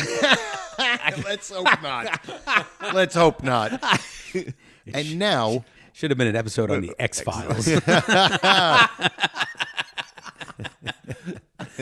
And here we go. This is the crux of the show. This is what we used to do all the time. Make mistakes. Yeah. And now, from the observation deck overlooking the Johnson Building at 328 Chauncey Street, the Honeymooners podcast presents Louis' Joe and Steve's. observation. Was that an ad lib? That was the second ad lib. That's the second ad lib. We have a two's ad libs. I couldn't take And that's credit for this your, one. Because Louis' observations, which of course is basically the show. It's our observation of the greatest show of all time. And that's your friend Joey Image? That's my pal Joey That's Image, Joey. who I do my show, the Conti and Kenny Show, on Monday nights on 100 Proof Podcasting. And now we go to number 31, On Stage. argues too much. Oh my God, I love that. We love on stage. Now, where am I? What? Just Right looking in the at me. beginning, right? With the typewriter. Yes. Yeah, Yeah. yeah, Yeah. right? typewriter, yeah. It's when Ed is at the typewriter. Gotcha. Here we go. And here he is. How you doing with the work there, Mr. Treasurer? Fine. What are you doing down here? Something I else to told talk Trixie about. I'd pick her up here. Worst By the choice. way, is the women's Good auxiliary treasurer. meeting over yet? Every 5 minutes, they're calling me to go in there and listen to one of their crazy Who suggestions. actually elected him? Why, what kind of suggestions you got? Oh, something about they want to put on a show and sell tickets, and that way the lodge can get money. Well, now, wait a minute, Ralph. That ain't such a bad idea, you know. Are you kidding? If the Raccoon Lodge put on a play, the only way they would make money is to let everybody in free and then charge them to get out. Now that had to be an older joke, right? That wasn't. Yes, that's like a stock that joke. is Yeah, like stock a joke. That's a standard maybe joke. from vaudeville. Yeah. or Yeah, something yes. like that, right? It Kind of is. like I don't care if you burn. Was, Yeah. Oh, was that's an kinda- old one. yeah. Yep, Yeah. absolutely. Listen, all I know is I heard some pretty good things about that Faversham guy in there. He's put on a lot of shows Faversham. with various organizations, Faversham. made a lot of money, and besides, he told Trixie that a lot of those gals in there have got pretty good acting talent. Oh, that's a lot of baloney. Sure, he tells them that because he wants to put on a show and make a buck himself. I went in there, though, and I made a little speech. I said, look, I'm the treasurer of this organization, and I'll take care of all the financial troubles. I have all the answers. I will solve all the problems. How are you going to do it? I haven't the slightest idea. He sounds like a politician, actually. I know one thing. If this lodge doesn't get some money soon, there isn't going to be a lodge. Did you hear what happened yesterday? What? The Acme Finance Company come in and took out the pool table. Day before that, they come in, took out the television set, the phonograph. The day before that, they come in and took out the piano.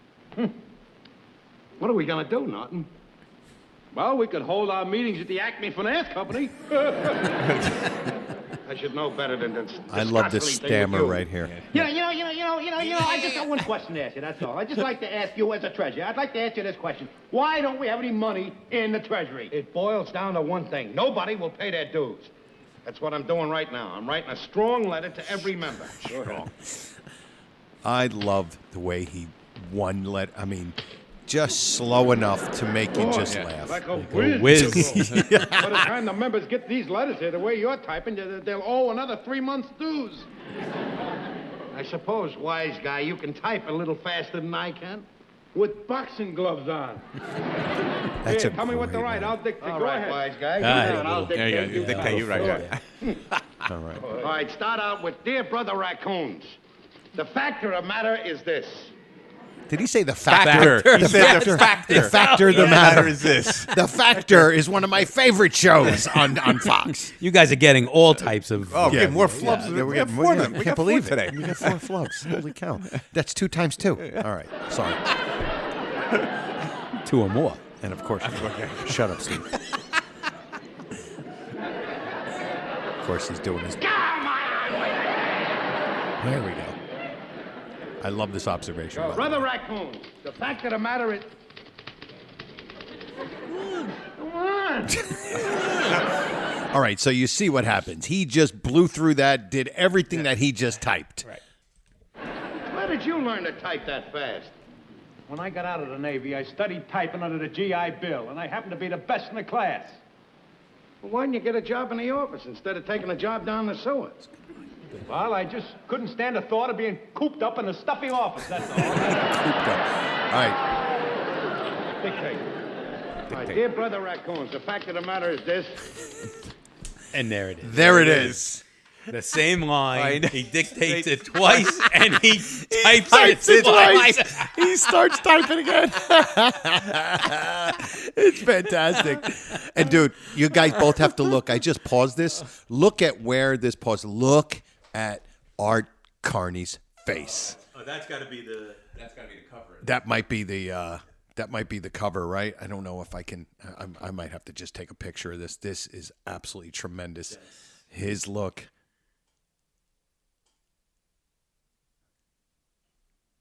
Cool. All right, Is Joe, that great? While you're on this episode, Okay. you got to fast forward to Freddie Muller. Oh my God. Oh my God. Towards the end, right? Here we go. I got it.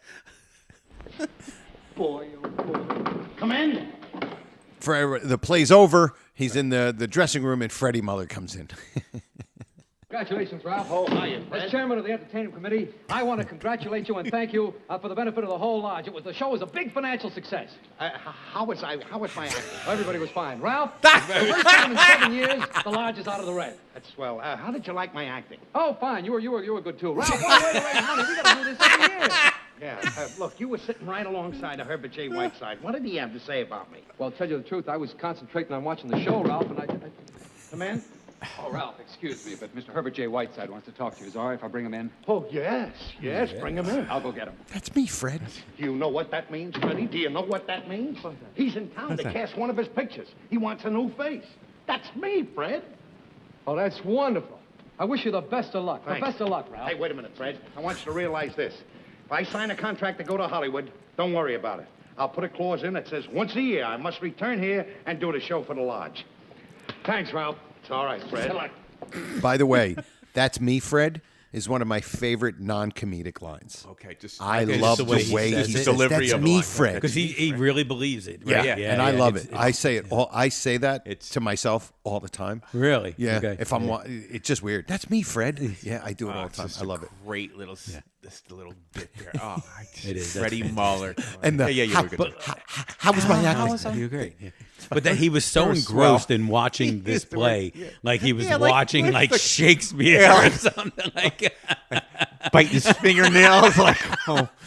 I wonder if she goes back to Ralph. Or does she stay with Hamilton? Now, I don't know what number is. I forgot. What's I the thought other I one? The wrote other it. one's Opportunity Knocks. Opportunity Knocks, Hold but- on, I'll find it. I know. We're gonna have we used to have the list on right here with the Hanging name on the of the wall. episode. Yeah. Now Hanging it's on just the the wall. numbers, so I don't. Opportunity. Wendy doesn't want the list on the wall. So. Yeah, because then it would cause too much arguing. Argues too much. Argues too much. 22. 32. All right, 32. And now we're going to 31 and 32. There you go. Yeah. And we did 1 and 2 before. Oh yeah, that's right. 31 and 32. This really reaching, is from. This is Opportunity Knocks. But and this is a physical one, so but we'll play it anyway because people love hearing the. And you basically know it anyway. Just visualize it. Okay, here we go. What they were doing, they were pulling on the drape thing. Yeah. And then the butler kept coming in. Yes, Roberts. And then when Mr. Marshall got there, he comes in. Okay. And he pulls on it, and then the butler comes in. Right. And he goes, oh, it must have been tied to the butler. Here is the observation. They don't see him pulling it. They are looking at the pool table when he pulls it. Yeah. So it's almost like it's not a flub, but it's almost like they weren't looking. You know what I mean? Yeah. So it's just a great line. You rang for me, sir. Yes, Roberts, I won't take any phone calls. Very good, sir. No. Very good, sir. Very good, sir. Twos. I know like Very that. good, It was sir. tied to the butler. The funny line, line. but Yeah. and what's So funny he's is that when never- he walks in, Ralph looks back at the thing, Right. But they never saw him do it, Right. So it's our cute little, that's you know, So is very good, sir, 2 or more? Got Roberts says it. He wants Thelma to say it. Right. And then doesn't Ed say it when they're cleaning the apartment? Yes, Yes, he does. So it Yes. doesn't exist. Yeah. It's a nothing. So it's a nothing burger. What- Thank you. The one thing Ron, that Joe I'm sorry I tried. the one thing that Joe hates more than the tooth theory Is it 2 or more theory. theory?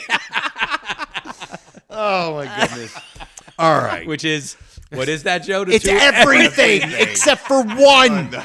It's everything except for 1 and 0. 2 or more theory.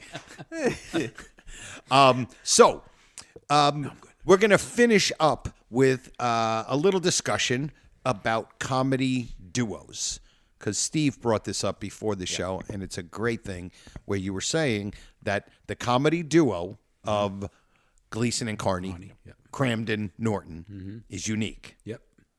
Yeah. So, actually, watching TV We Love, watching the Honeymooners episode, it was brought up about That was a show that me and Louie were on. Yeah. I've heard that before. Yeah. By the way, we're sitting here doing the podcast. It's on like a continuous loop on Louis TV. But it was brought up about the two great comedians in this show, both physical comedians. Timing was impeccable. Yeah. And it got me thinking about other comedy duos of that time. And this was an era of comedy duos, right? This was the thing, right? The comedy duo thing doesn't really exist anymore. There's a little bit here and there. There are 2. I know like 2 or 3 actual comedy duos that do stand up. 2. Oh, really? Okay. One are 2 brothers. I think both of them are actually. It's a tooth theory. I'm ending this show. This episode's done. Thank you. Good night, everybody. Pluribus requiem. Good night, all. So you make a great, interesting point that they're a very unique comedy duo because most of them have the dynamic of the straight guy, right, and the physical flubbing, bubbling, the one who gets the brunt of all the jokes or physicality. Where there's aspects of that, but with them two, it was almost like they were both the straight guy and they were both the whatever you want to call it, the flubber or whatever it is, the one that takes the beating. The clown. So you think about the clown. Yeah, the clown. Right. Do you think about other Abbott and Costello? Yeah. Martin and Lewis, right? Laurel and Hardy. Right. And I know there's more that we're just not thinking of. Yeah, even Ricky and Lucy, I think, to some extent. What about Bing Crosby and Bob Hope? Because of the movies that they did. Oh, you had, what's his name? Nat Birnbaum and Gracie Allen. That's right. Yeah. Burns and Allen. Burns and Allen, right. Yes. He was definitely the straight. Oh, God. Right? And let me tell you something. She underrated in how hilarious she was. As her comic timing was hilarious. So it's very different, them two. And do you think maybe because they were a comedy team as two characters, and in other words, and they're doing skits too. Yeah. I mean, you had like Martin and Lewis who also did skits, but they also did like a stand-up routine. Right, Abbott and Costello. Right. Abbott and Costello did their stand stand-up, and that vaudevillian. Yes. Right. And then they took it to the next step. Exactly. Yeah. So with this, they're almost like because you know how like today when they'll say, oh, this guy, this guy's the comic, where it'll be somebody who's not a stand-up comic, but they're a comedy actor. Right. It's almost like that's what they were, even though I know Gleason did some hosting, but he really wasn't a stand-up comic. He was just that. He could control and just have a room in his grasp, and that's how he made his bones. I actually think he was, to me, I don't think he was really a good joke teller. I never liked his delivery. There's something about it. Well, in the movie, I don't know. I thought maybe in the book too, there was discussion about how in his stand-up that was like a critic of he was critical of not being a great timing. In his stand-up because I don't remember hearing that. I don't think that was his forte. His forte wasn't telling jokes. His forte was being Jackie Gleason. Right. Yeah. And then, of course, when he found those characters, the Ralph Cramdens, the Reginald Van Gleason, the Poor Soul, Joe the Bartender, then he got to be those characters. Right. And goes to what we've always said, he was completely underrated on how great of an actor he was. Yeah. And comedic actor, both of them. It was almost like they were outdoing each other. Yeah. Like, and the way Smigel said it in the show that we were on called TV We Love, by the way. It was on Monday night. But the way... Soon to be on reruns. The one that's playing right now on my TV. But the way Smigel described how both of them... their physicality, but so different. Like Gleason, being the big man that he was like a hurricane. Yep. And Hurricane. Hurricane. And the way Art Carney was so loose with his body, he described it so perfectly. Yeah, it was that's exactly the part that I was saying. It was kind of like made me think about this. So, yes. Yeah. And so, yes, I think they were great. And I don't remember that last movie they did together. Nothing in common. Something in Mo. Something in Mo. Izzy and Mo. Izzy and Mo. I remember it, and I remember saying it's an okay movie, but watching them play on each other was still there. Right. It just wasn't a great movie, but it was still like just watching their interactions. You were like, they still had it. Yeah, they were in their 70s and they still had it. Yeah, and I thought it was great. Yeah. It's almost like you could see them in the show going from the comedic side to it to the straight man and kind of just passing it back and forth almost as they need to.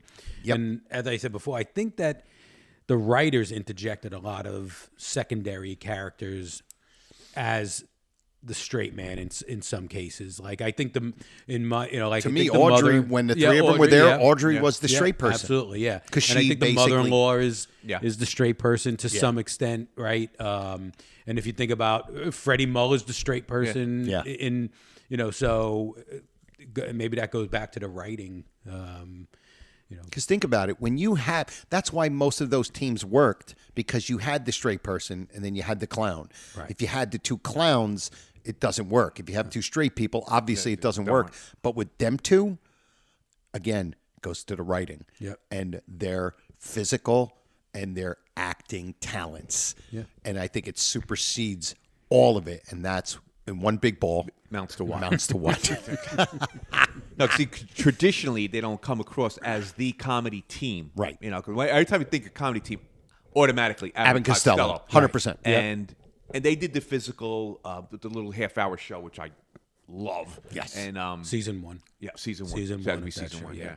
And but they never did. But you got to remember, they're coming out of vaudeville, where they're actually doing a stand-up routine. Right. Straight man Abbott, clown Costello, and the straight man was paid more money than the clown. I didn't. Yeah, you were the one that told me that first. They paid because the straight man was so important to the clown that they actually gave the straight man more money. Do you think, I'm just spitballing here, do you think they also gave them more money because they didn't get, because let me tell you something, as a comic, there's nothing better than getting a laugh. And even though people weren't laughing at Bud Abbott on what he was saying, it was more of what he was doing that made Lou Costello react or once in a while smacky. So it's like, yeah, you know what? You're not going to get the laughs, but you're going to get more money. And plus, it's that much harder. Important. More important to set that joke up. Because it's nothing without the setup. Timing, without the setup. But That's to exactly me, right. I've always Nothing said without the this, setup. Bud Abbott, best straight Best man straight man. ever. And Groucho period. Marx said the same thing. He did say that. Me and Groucho Marx, we got something in common. We were both on television, and we both looked at jackass. I'm such a jackass. When Joe next time with the big mustache. You guys were on television? I don't know. It's the first I've heard of this. Well, turn around. You see that TV right there? Yeah, see it playing in the background? Well, you know what? We have done, it's an hour and 35 minutes so far. We usually don't do paid overtime. Yeah, we usually don't do an episode this long. Usually it's less than an hour, but we're having so much fun. We had so many things to do. But we have to get to the final bit of the day. And this bit is Louie's 60-second favorite bit. And of course... Oh, it's sponsored, Joe. I'm sorry, of course. The sponsor of this bit is Rob Lilly Printing. That's Brother Norton, for anybody that doesn't know. He's a good friend of ours, does great printing work. All right, go to lilyprinting.com. I don't have it down on the piece of paper. I got to jot it down on a piece of paper. Go to lilyprinting.com. He did everything for our convention. He made the banner. He made the calendar. He made the calendar. The calendar with all the people that appeared on the original 39. He's got a calendar, and they're all their birthdays, and each month has a great picture. It's fantastic. A lot of work for me. A lot. And he even does color spreads. Color spreads for when your tongue turns blue. Yeah, exactly. Go ahead and print it. Go to lilyprinting.com, and he will do. And he's a great guy, and he's very reasonable. Yeah. And you'll see his work at our convention. If you guys come to the convention, March 22nd at Uncle Vinny's Comedy Club in Point Pleasant, New Jersey. Our pal Brian Carney will be there with his dad's hat and his Emmy and his Golden Globe and his Oscar, and it's a fun time. Get your tickets. We've done it 2 years. It'll be 3 years. Sunday, March 22nd. Yes. All right. The 2 or more. 22nd. God, I hate you. On the 22nd. I hate you. Hate both of you. 2 twos. Oh, my God. Hate both of you. Yeah, you know why? I hate the two of you. How about it? We insisted on that day. No, Vinny. No, Dino. It's got to be the 22nd. So now, Tom, who is our first guest, please? Herb! Our first guest, ready Not to bad. leap the first hurdle on his way to the $99,000 answer, is our... Comedian from Albuquerque, New Mexico, Joe Conti. And Steve I want to see the expression on your face when you miss it. Oh, wow. Okay. That was a little mean-spirited. Yeah, really. She started right in. She started right in. With the hello, stupids. She started right in. All right. Louis, we have our trivia. Louis gets us every episode. He gets me with a trivia Most question. of the times they're accurate. I mean, we don't. Yes. There's no fact checkers There's no here. fact checkers on this show. This is less work I have to. Oh, now we always have like multiple guests. Like today we have Steve on, and Joe is here as usual. I always like to pick a question that has like multiple answers in it. Right, so like can, what was the dinner thing? Yeah, what the was on dinner there? thing, Roast beef. roast beef. Okay, so now But this has 2 items in it. It's going to be awesome. yes, it does. Yes, he was. Actually, that's fine. Joe's done. Was Steve annoying with his twos? Yes, he was. So, Joe, You're welcome, Ron. So, this is going to come from the Worry Ward. Okay. One of our favorites. That's Michael Bruce's favorite. The tax episode. So, could you bring that up? Just the Worry You want me Ward? to? Yeah, I'll get it ready. So, we're going to go over the. While you're looking for it, I'll ask the question. Okay. Because I don't have it down in question form. I just have the answer here. So, I got to do like a Jeopardy thing here. When they sit down to eat. Okay. When they sit down to eat, and Ralph says to Ed, basically, like, aren't you going to be a little uncomfortable watching us eat? No, if you put it that way, Ralph, I'm glad to join you. Yep. Yeah. So then, after he says that, Norton says something to Alice. Oh, boy. He kind of like puts in his order with a couple of slang diner sayings. In Yes. So, go ahead. Start. There's 5 of them. All right.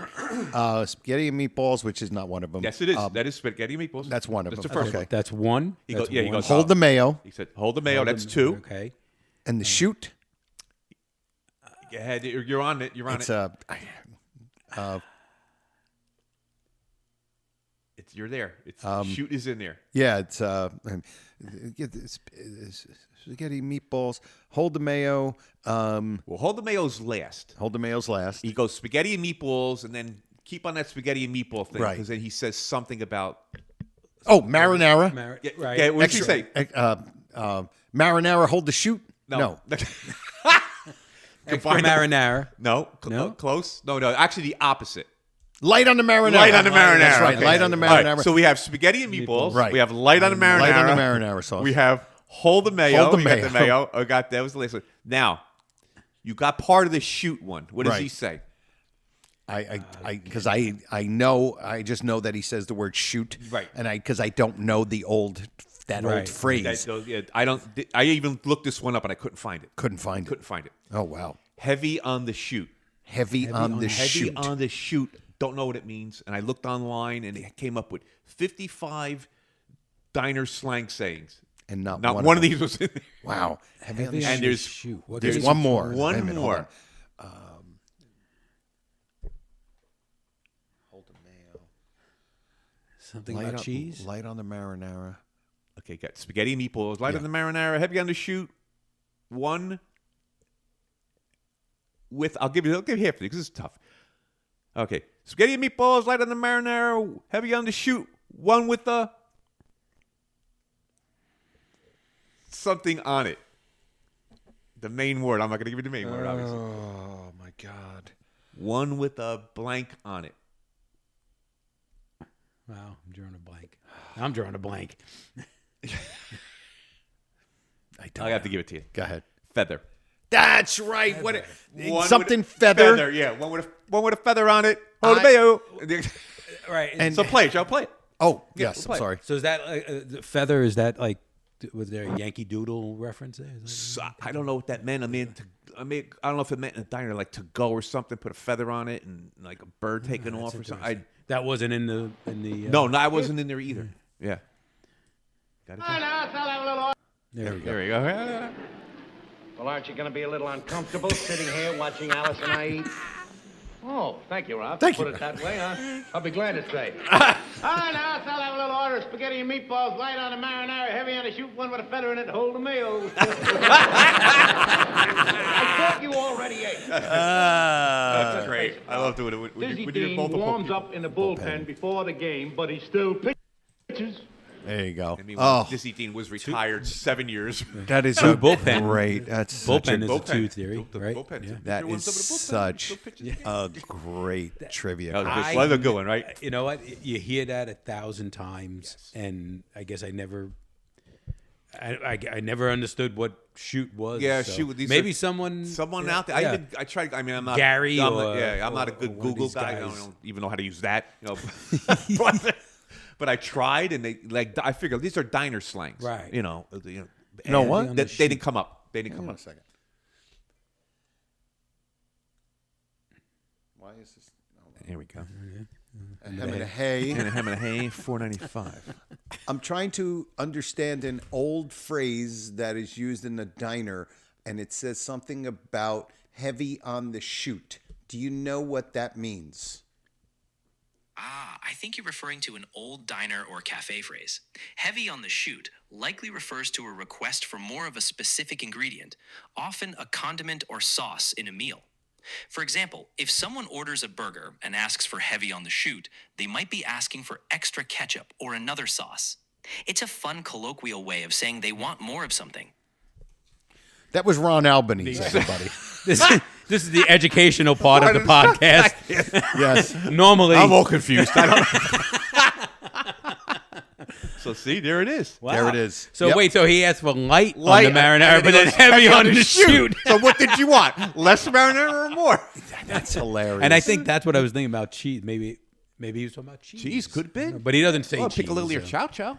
That's right. There you go. True. Right? Could be piccalilli or on- chow on- chow. On spaghetti. It's just a maniac, an absolute maniac. He puts the ketchup on it, right? Unbelievable. You were giving me some ketchup. Yeah. Right? He gets him the ketchup Right. and he puts it in his dish. Does that twist of the bottle thing Yeah. that I've tried to do and I can't do it. Yeah. And no ketchup comes out. by No the way. ketchup. He doesn't right. do it. He But we pretends. talked about this, right? That just playing off that part of the slap of the hand, the elevation of the dish, Yeah. the separation of the spaghetti actually coming off the dish, Yeah.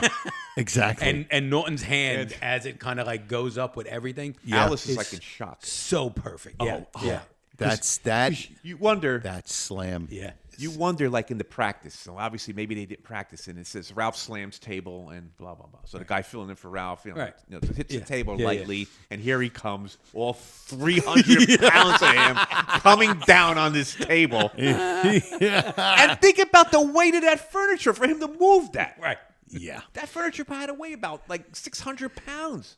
That furniture was a gift from The his gift was grandfather to his grandmother. To his grandmother. And his grandfather only bought good stuff. Oh my God. That All was right. a fantastic trivia That was a question. good question, right? and Unbelievable. Joe carried me there. Thank God. Oh my goodness. All right, I'm going Oh, to. Joe, you didn't ask me. What's that? One of the feather. And the one with the feather, feather on in it. Yeah, what does the feather mean? Oh. Let Because me. we need two educations. Hold on. All right. It's Let me a ask. tooth theory. We're gonna need tooth oh theory. my goodness. Hold on. In the old school diner thing, what does it mean when you're ordering something and you ask with a feather in it? In an old school diner setting, asking for something with a feather in it is a playful way of requesting that you're. In an old school diner setting, asking for something with a feather in it typically means you want it with a little extra something, often a garnish or an extra touch. It's a fun, informal way to ask almost for like a bit shoot. of flair or an added detail in your order. All right. So it's kind of like shoot. It's like shoot, and it's probably it's like a tooth theory. So he basically just threw everything everything out there. It Yeah. was just all thrown together. and it was didn't make any nonsense. sense. It Yeah, was all did nonsensical. Yes. Right. Which is brilliant. Yeah, well, you of know, course. like It always is. It always turns out to be brilliant. Yeah, when it's Art Carney, it always ends up being brilliant. Before I know we're going to wrap up. Yeah. What is? Remind us. You just watch. What is Ralph's facial expression when he's saying that? You know, I don't know. I'm wondering. Yeah, you know what? Because we're. Listen, I've always stated I am a. I have a man crush on Art Carney. I've always had. I always thought he was just. He was unbelievable. So it's like Freddie Muller, just concentrating on Art Carney. Is from the Bureau. Right on the marinara. Hi, Ralph. Hi, Ann. Sit All right, here we go. Real quick, we're just going to see Ralph's face. Norton, don't you have to go upstairs and have supper? I already ate. Well, aren't you going to be a little uncomfortable sitting here watching Alice and I eat? Oh, thank you, Ralph. You put it that way, huh? I'll be glad to say. All right, Alice, I'll have a little order of spaghetti and meatballs, light on the marinara, heavy on the shoot, one with a feather in it to hold the meal. I thought you He's actually. It's his expression is almost blank. It's like numb. He's like numb. I can't. It's almost like he's saying, "I can't believe I'm hearing this." Oh my goodness, that's I great. wonder if that's an ad. Part of that's an ad You lib. don't know. Yeah. He's just so quick You with figure, it. Though. Yeah, you so figure. quick with yeah, it. you figure Carney had carte blanche. Right. To, they said that he did stick by the script, but he probably did have his carte blanche to do whatever he wanted to do. Yeah, he almost has no expression, Yeah, which like, makes you think that it's an ad lib. Because if it was meant to be, you would think that he would have some kind of reaction to it, like a facial expression. And that's what makes it even funnier. Like eyes to the roof, to the ceiling, or something like that. Yeah, nothing. He's just looking Yeah, like I can't believe I'm listening to this idiot. And he's going to have dinner with me. Kind of like the people that listen to this podcast are going to be like, I can't believe I listened to an hour and 40 minutes of these 49 idiots. minutes of this nonsense. Is my life better for this? Oh my goodness! I don't know. Maybe I'll ask Frank if he wants to split it into two, and put them both at the same time. But just make it two different episodes. Shut up. All right, that's a new thing. Going right into it now. Thank you. 1 and 2. All right, everybody. That's it. Episode 145. Yes. Right in the books. Thank you to Silk City Hot Sauce, everybody who listens, Steve Franchi. That's right. Thank you for having me. Our full-grown nut, who is Jeff Young. Jeff Young. Thank you. And all of you who helped us out and have supported us for so long.